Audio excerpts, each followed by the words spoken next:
이채 시인의 마음이 아름다우니 세상이 아름다워라 라는 시집의 14페이지에 보면 한 번 왔다 가는 인생길이란 시가 실려 있습니다.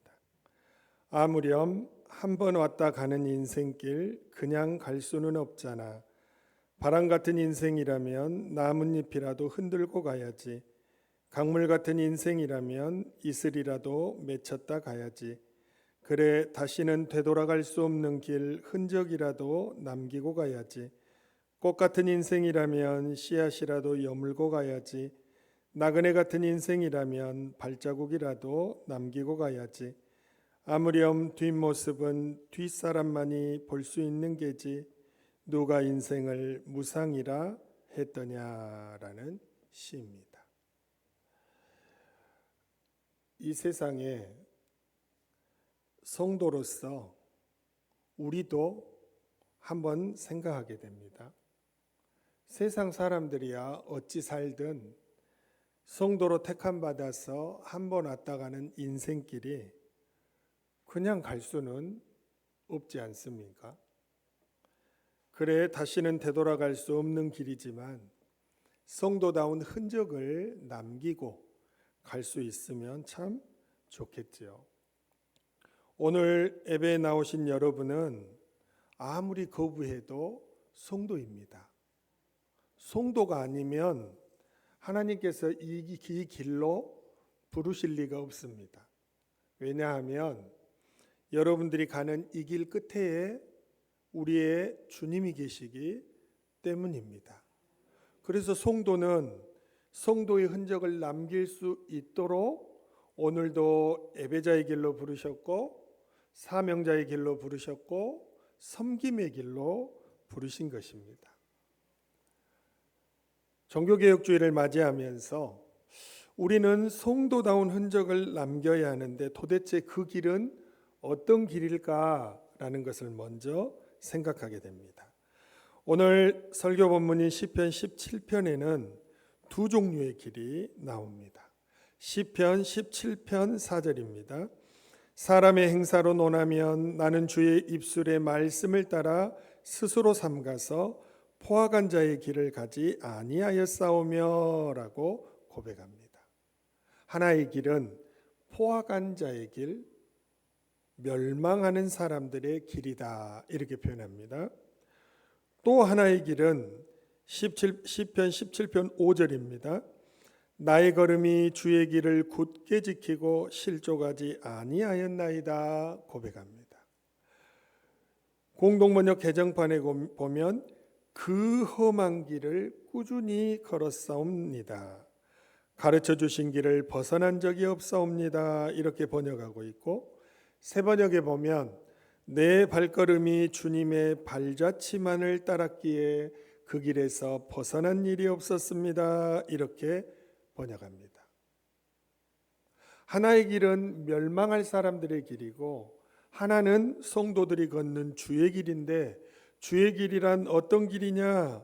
험한 길이다. 그런데 그 험한 길을 누가 가르쳐 주셨냐? 주님이 가르쳐 주신 길이다. 그러면 그 길을 우리만 걷느냐? 아니다. 주님이 먼저 발자취를 남기고 주님이 걸어가신 길이다. 그래서 성도인 우리는 험한 길이지만 주님이 발자취를 남기신 그 길을 따라가는 것이다. 그것이 바로 성도다움의 흔적을 남기는 주의 길이다. 이렇게 말씀합니다. 상처가 있어야 별이 되지요. 신앙생활하면서 고난을 통해 얻은 상처, 아픔을 통해 얻은 상처, 배신을 통해 얻은 상처, 이런 상처가 있어야 그 험한 길을 걷다 보면 주님으로 인해 영광의 별이 되는 것입니다. 그래서 성도의 길은 쉬운 길이 아니고 편한 길도 아니고 험난한 길이고 주님이 성도에게만 허락하신 길인 것이죠. 종교개혁의 길이 쉬웠겠습니까? 여러분 10명 중에 8명은 천주교인인데 프로테스탄트로 종교개혁을 하고 살아간다는 것이 쉬웠겠습니까? 얼마나 험난한 길이었겠습니까? 그런데 주님이 십자가를 지고 걸으신 길은 종교개혁의 길이었습니다. 이미 가톨릭은 부패해서 너무나 편한 길이었어요. 그래서 용기를 낸 마르틴 루터는 험난하지만 주님의 길을 가기로, 성도의 흔적을 남기는 길로 가기로 결단했던 것이죠. 성도가 갈 주의 길은 그래서 첫 번째로 주님의 말씀으로 자기 자신을 지키면서 가는 길입니다. 오늘 시편 17편 4절에 사람의 행사로 논하면 나는 주의 입술의 말씀을 따라 스스로 삼가서 포악한 자의 길을 가지 아니하였사오며 이렇게 고백하죠. 우리말 성경으로 한 번 더 제가 읽어드리겠습니다. 다른 사람들이 어떠하든 나는 주의 입술의 말씀으로 멸망하는 사람들의 길에서 나 자신을 지켰습니다 라고 고백합니다. 험난한 길은 언제나 편한 길로 다시 되돌아가고자 하는 귀향의 본능이 존재하고 있기 때문에 언제나 편한 길로 가고 싶은 것입니다. 그 유혹을 이겨내고 주의 길을 가려면 주님의 말씀으로 빗나가려 하는 자기 자신을 지키면서 가야 하는 것입니다. 시편 119편 9절 말씀에 청년이 무엇으로 그의 행실을 깨끗하게 하리이까 주의 말씀만 지킬 따름이니이다 고백합니다. 공동번역 개정판에 보면 젊은이가 어떻게 하면 깨끗한 길을 가오리이까 당신께서 일러주신 말씀대로 살면 되오리이다 이렇게 고백합니다.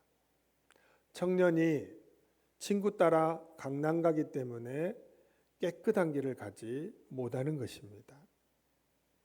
주의 말씀을 따라가면, 주의 말씀을 따라 자기 자신을 절제하며 가면 주의 길로 갈 것인데, 세속의 친구들 따라, 내 안에서 유혹하는 세상의 소리를 따라, 세상 청년들이 즐기는 길을 따라, 그들이 가는 길을 따라 자꾸 가기 때문에 그 길에서 어긋나 가는 것입니다.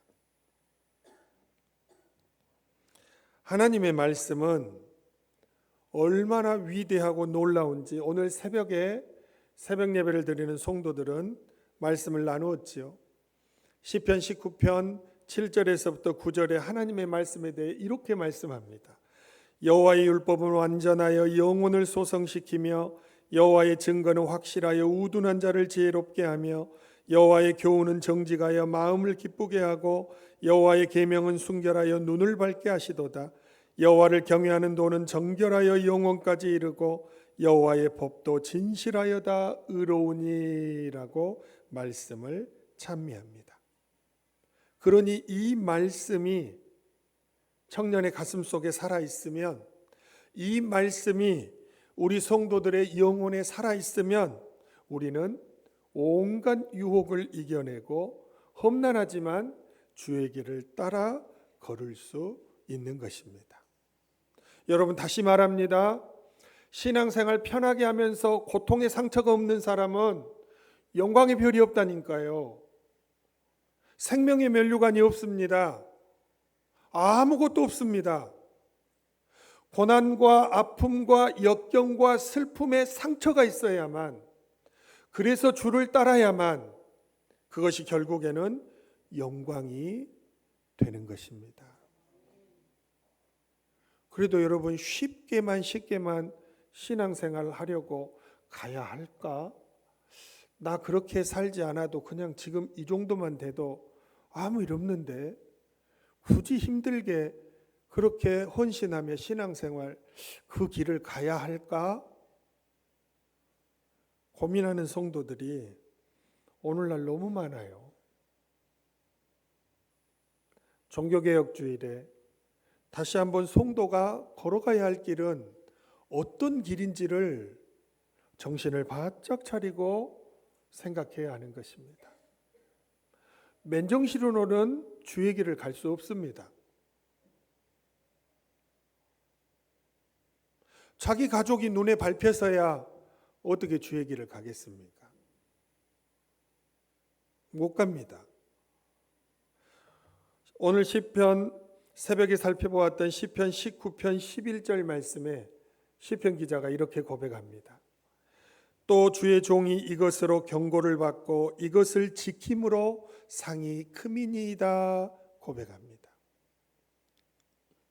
주의 말씀으로 깨우침을 받고 너 그렇게 하면 안 돼 경고를 받고 이것을 지킴으로 풍성한 상을 받겠거늘 자기 자신을 뒤돌아보는 것입니다. 2023 말씀 그리고 하루라는 헤르누트 성경 묵상집이 있습니다. 이 묵상집은 헤르누트 로중이라고 이야기하기도 합니다.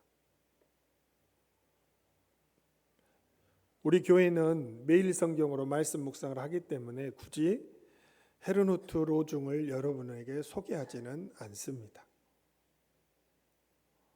그러나 이 말씀은 현재 293년 동안 매년 묵상집으로 나오고 있습니다. 전 세계 50여 개국이 넘는 곳에 묵상집으로 나오고 우리나라도 대략 한 15년 전부터 한글판으로 나오기 시작하는 묵상집입니다. 이 헤르누트 로중이라는 묵상집에 맨 처음 묵상되어 나오던 해에 2013년 12월 23일 뉴스앤조이에 본 회퍼가 보았던 헤르누트 묵상집을 우리말로라는 기사가 실렸습니다. 헤르누트 로중에 관련된 디트리히 본 회퍼의 일화가 있다. 1939년 7월 미국 유니언 신학교 초빙고 교수로 있던 본 회퍼는 그해 여름 미국에서 기록한 일기문의 아주 분명한 필치로 자신이 미국에 계속 머물 것인지 아니면 독일로 돌아가야 하는지에 대해 로중 말씀을 읽으며 고민하는 흔적이 나온다. 그러한 고심을 하는 가운데 로중의 한 말씀이 그를 강타한다. 주님은 은을 정련하고 깨끗하게 하신다. 말라기서의 이 한 말씀을 읽고 덧붙여 옆에 기록한다. 나는 나를 더 이상 잘 알 수 없다. 하지만 주님은 나를 잘 알고 있다. 결국 모든 행동과 실천은 분명하게 될 것이다. 이 말씀과의 부딪힘 이후 본 회퍼는 지체하지 않고 독일로 돌아온다. 그리고 저항운동에 가담한 본 회퍼는 1943년 4월 5일 체포되고 1944년 전쟁이 끝나기 바로 직전에 교수형으로 처형된다.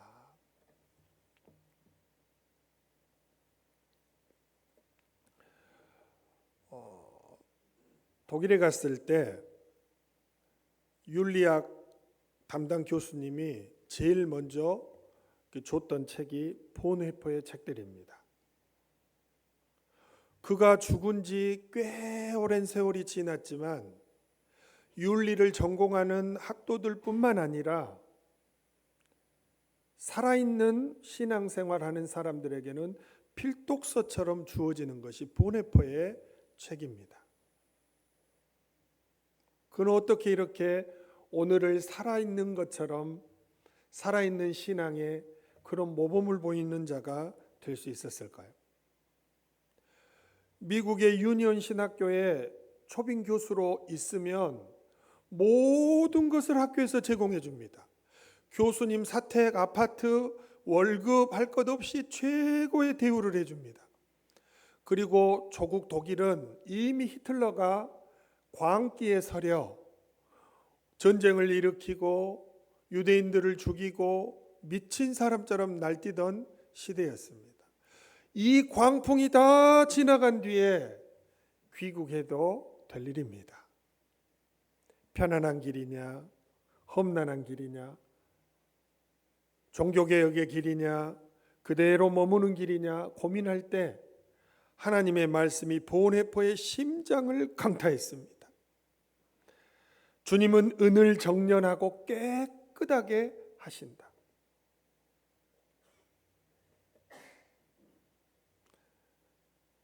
바로 귀국길에 오르게 됩니다. 주님이 나를 정련하시는 길, 나를 깨끗하게 세우실 길, 그 길이 험한 길이지만 그 길로 바로 뛰어드는 보네퍼는 하나님의 말씀이 그의 심장에 박힐 때 그런 용기를 낸 것입니다. 하나님의 말씀이 아니면 아무것도 우리를 새롭게 할 수 없습니다. 하나님의 말씀이 아니면 아무도 우리를 헌신하게 할 수 없습니다. 하나님의 말씀이 아니면 결코 우리를 좁은 길로 인도할 수 없습니다. 하나님의 말씀에 부딪힘이 없는 사람은 죽을 때까지 넓은 길만 걷다가 그 인생을 마무리할 것입니다. 성도의 흔적은 찾아볼 수 없는 길을 걷고 나중에 후회할 때가 올 것입니다.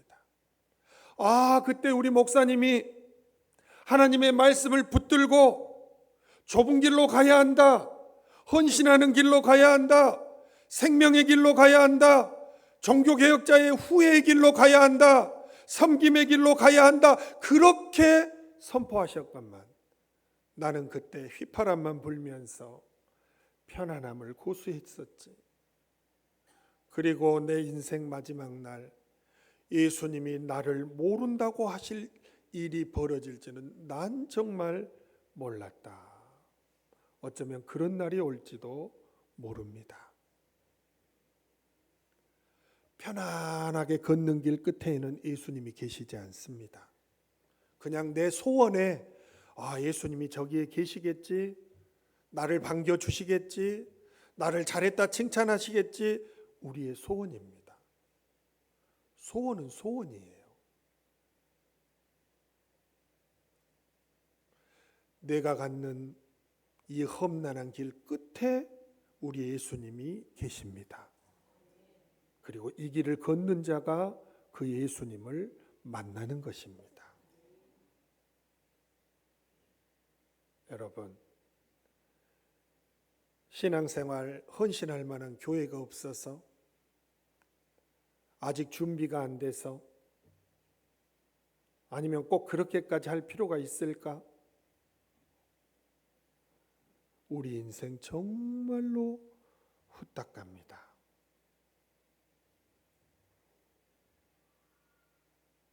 가끔씩 제가 제 아내에게 나는 왜 이렇게 주름도 많이 지고 얼굴도 커가지고 피부도 이렇게 안 좋은데 당신은 얼굴도 조망만하고 피부도 뭐 별로 관리도 안 하는데 왜 그렇게 피부가 좋냐?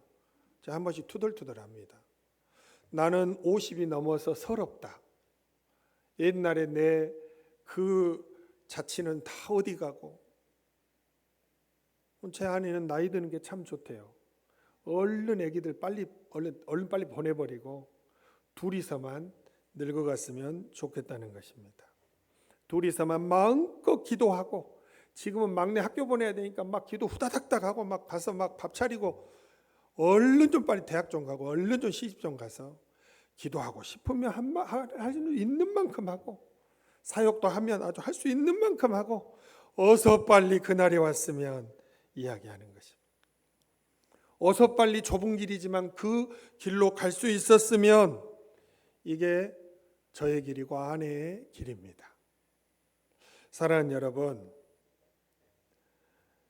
헤르누트 성경 묵상집 아직 10월 31일이 되지 않았어요. 화요일이 종교개혁 기념일인데, 그날 것을 보니까 고린도전서 3장 11절과 이사야 64장 5절 말씀을 묵상 말씀으로 내어놓았어요.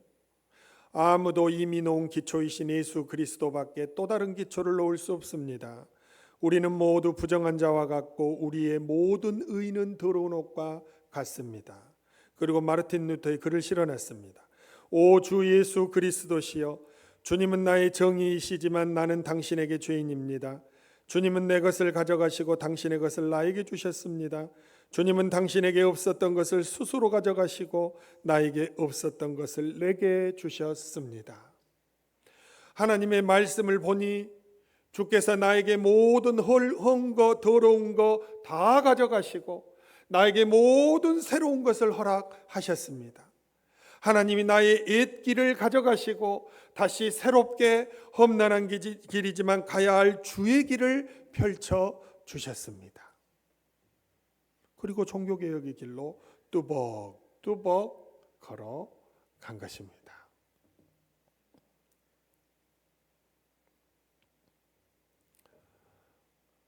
오늘은 종교개혁 주일입니다. 성도가 가야 할 길은 험한 길이지만 주님이 걸어가셨던 길이고 그 길 끝에 주님이 서 계시기 때문에 우리도 걸어가야 할 길입니다. 그래서 두 번째, 주의 길은 하나님께 도움을 구하며 가는 길입니다. 시편 17편 11절과 12절에 하나님께서 말씀하십니다. 이제 우리가 걸어가는 것을 그들이 애워싸서 노려보고 땅에 넘어뜨리려 하나이다. 그는 그 움킨 것을 찢으려 하는 사자 같으며 은밀한 곳에 엎드린 사자 같으니이다. 이렇게 고백합니다. 무슨 말입니까? 주의 길, 선한 길로 가려 하는데 악한 사람들이 뒤따라서 애워싸고 노려보고 땅에 넘어뜨리려는 거예요. 선한 길을 가려 하는 나를 사자처럼 삼키려 하는 거예요. 많은 사람으로부터 축복이 아닌 공격과 모욕을 당하기도 한다는 것입니다. 주님의 길을 걷는 사람은 이처럼 고난을 겪는다라고 말합니다.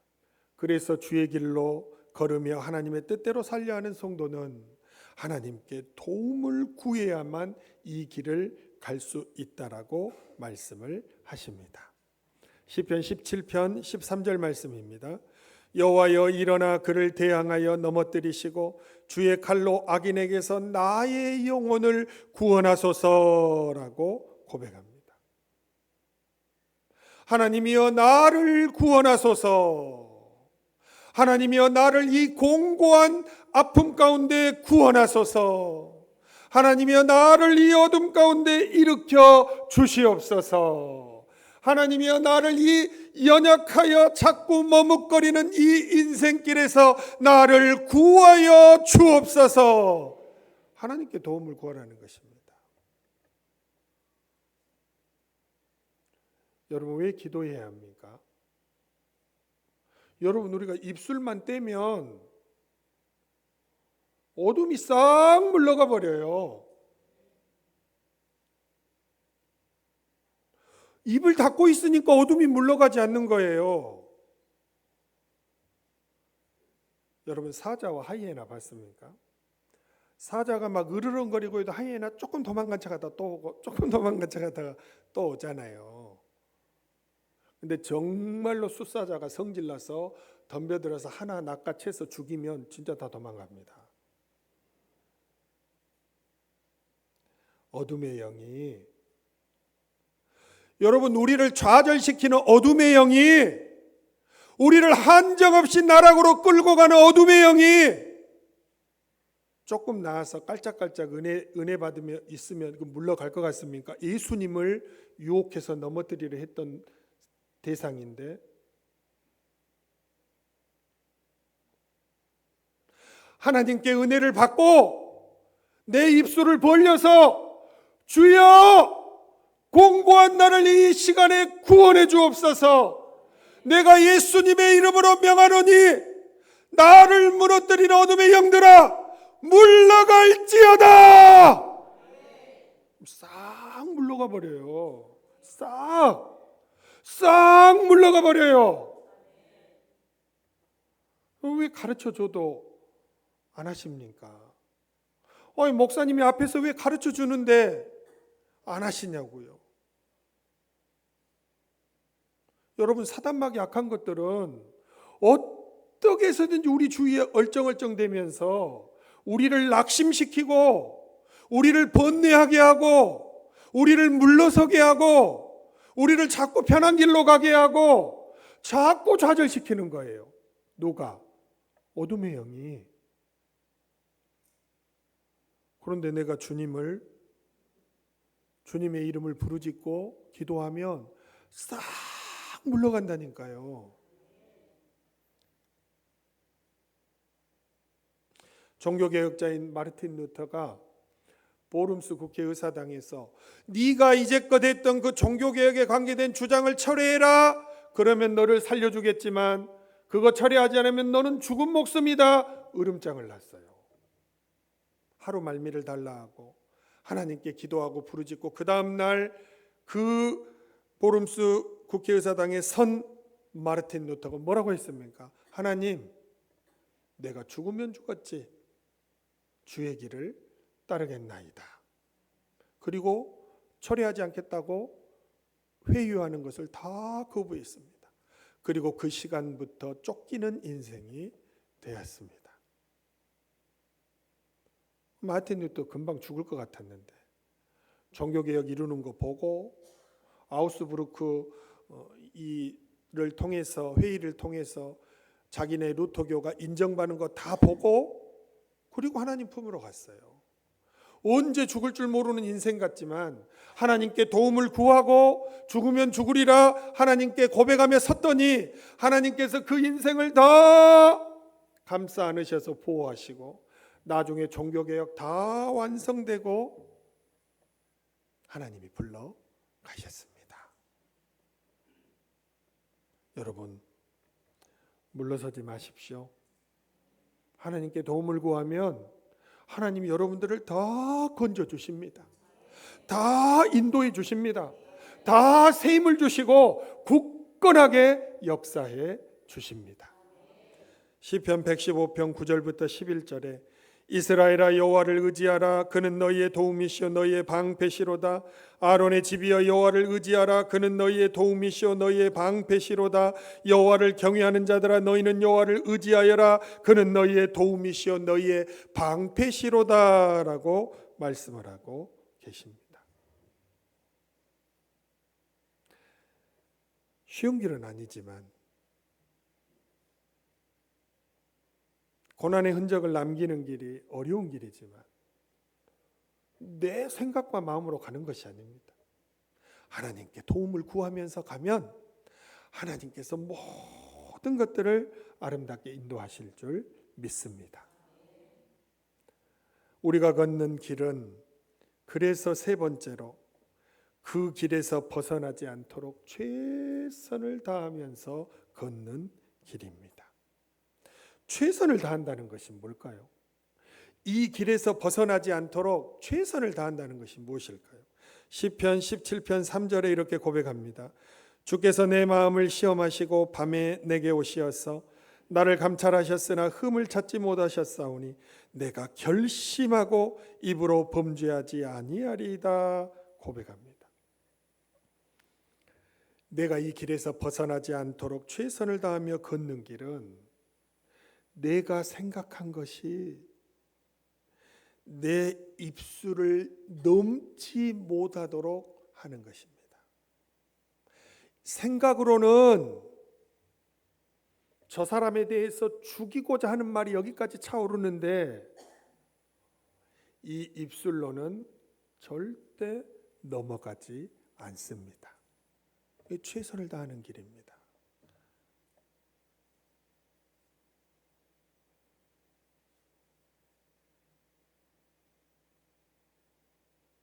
여러분들은 최선을 다하고 있습니까?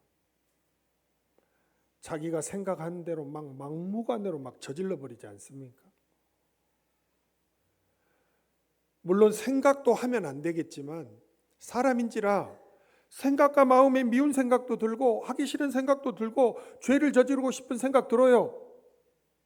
그런데 최선을 다하는 것은 이게 입을 통해 밖으로 표출되지 않도록, 그래서 내 행동으로 표출되지 않도록 이게 최선을 다하는 길입니다.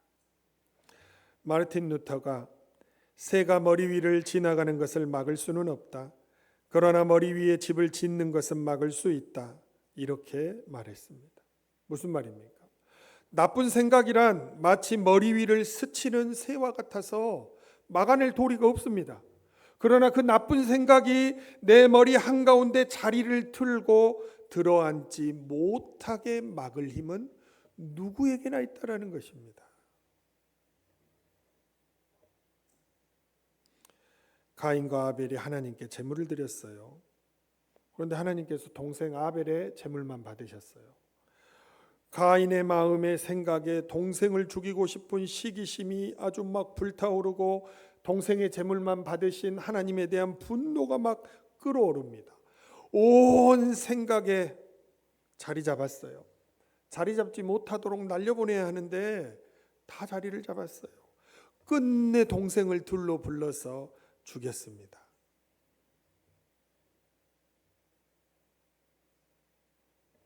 창세기 4장 7절에 하나님의 말씀입니다. 네가 선을 행하면 어찌 낯을 들지 못하겠느냐. 선을 행하지 아니하면 죄가 문에 엎드려 있느니라. 죄가 너를 원하나 너는 죄를 다스릴지니라. 하나님께서 말씀하셨습니다. 공동번역 개정판에는 이렇게 말씀합니다. 그러나 네가 만일 마음을 잘못 먹었다면 죄가 네 문 앞에 도사리고 앉아 너를 노릴 것이다. 그러나 너는 그 죄의 굴레를 씌워라. 그 죄를 잘 다스려라. 그 말씀입니다.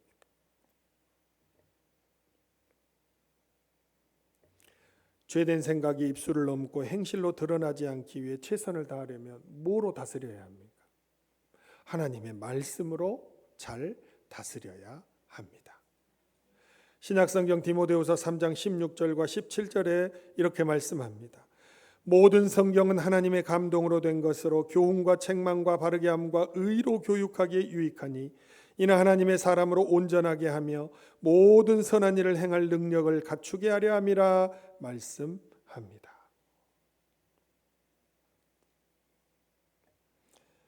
성경책으로 하나님의 일꾼은 올바르게 사는 훈련을 받고 잘못을 책망받고 허물을 고침받고 진리를 가르침받는 유익한 책이다. 이렇게 말씀하고 계십니다. 내 죄된 생각, 이 죄된 생각을 입술과 행실로 드러내지 않으려면 누구의 지도를 잘 받아야 한다고요?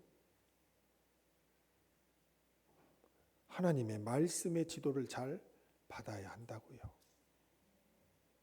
오늘 설교 말씀 잘 들으셨습니까?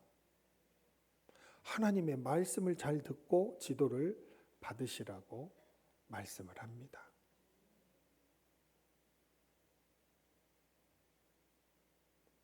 어떤 것도 죄를 품은 내 마음을 절제시키지 못합니다.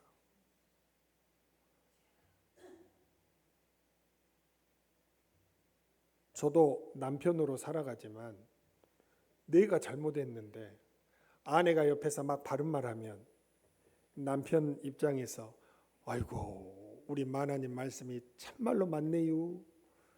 당신 말씀 들어야 되겠네요. 이렇게 합니까? 오히려 더 성기려고 막 악쓰면서 나가버리지.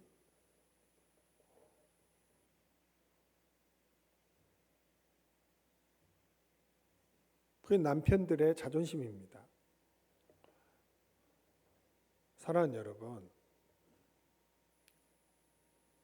이 죄된 생각을 뭐 옆에 있는 사람들이 뭐 이야기한다 해서 그것이 잠깐의 효력을 볼 수도 있어요. 우리 성도들의 교훈이. 그러나 그거를 지속시키는 것은, 완전히 뿌리 뽑아 선하게 세우는 것은 오직 하나님의 말씀밖에 없습니다.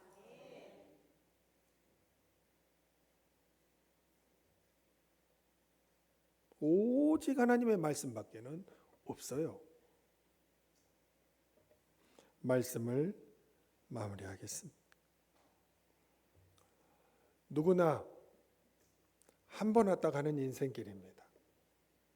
자, 종교개혁주일에 그냥 이대로 하자. 아니다. 아주 새로운 길을 가야 한다. 종교개혁자 마르틴 루터가 외칠 때 다 웃었어요. 미친놈 아니야.